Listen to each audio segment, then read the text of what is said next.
Welcome to another episode of Living the Kingdom Life. It is an episode on the pride of life. My name is Adebayo Abanishi.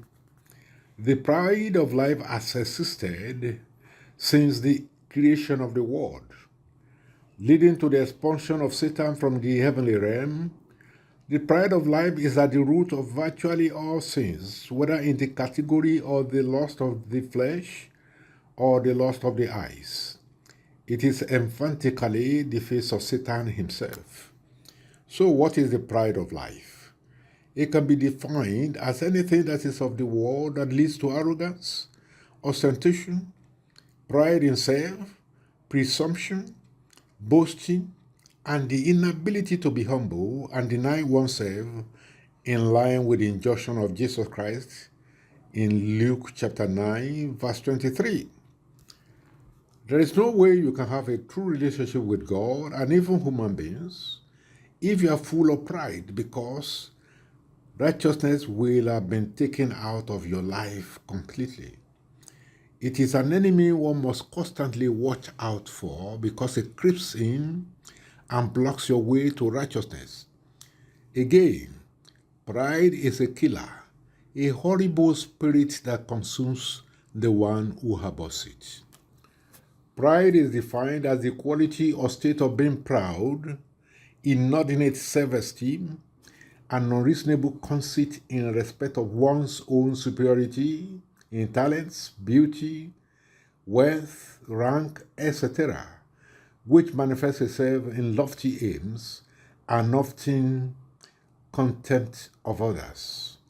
It becomes the pride of life when you are perceived as having clothed yourself with all these negative attributes Satan, the father of unrighteousness, is known for.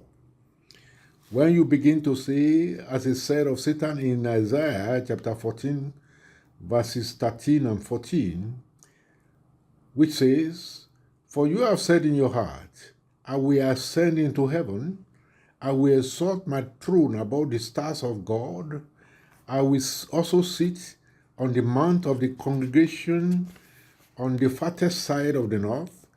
I will ascend above the heights of the cloud. I will be like the Most High." You will have effectively alienated the Almighty God, the giver of righteousness. Let me at this juncture state my personal encounter with the pride of life. At a point in my life, my lifestyle tended toward the pride of life and authenticity of living. I can remember vividly when I bought my brand new Toyota Land Cruiser. I shipped it in from the USA and I felt palpably elated on its arrival, grinding from ear to ear. I created a special place for it in our garage and would from time to time open the garage and peep in to admire it. Up to now, I do not know why I was doing that other than what it was, pride of life. It became some sort of idol I was literally worshipping.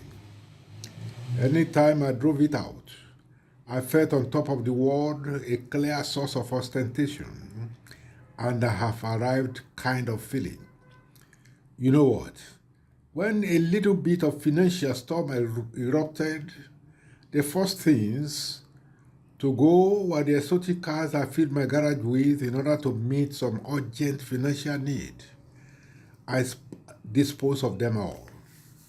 Another instance of the show of pride of life in my life was the insatiable desire to own expensive wristwatches. I owned some of those. Each time I wore one of them, especially the expensive gold-laden Mont Blanc wristwatch, I consciously or unconsciously displayed it for people to see. And this went on and on until one day armed robbers came to our house and carted all my wristwatches away in one fell swoop, leaving me with the least. That is what the pride of life does to the one who possesses it. It leaves you empty. In my own case, God himself took it away because of his immeasurable love for me. Remember always, The pride of life comes not from the Father, but from the world. And, as such, it is passing away with the world. But those who resist and overcome the temptation of the pride of life do the will of God. And the man who does the will of God lives forever. Our takeaway from all this should be that if we sincerely want righteousness to be ascribed to us, we must on a day-to-day basis hate sin in all its ramifications. That is, we must hate with passion those things God hates and embrace those things He loves. We must go back and work out Matthew chapter 22, verse 37 to 40 in our lives. Narrow as it is the only path of righteousness. Please like us, subscribe, and please share. God bless you.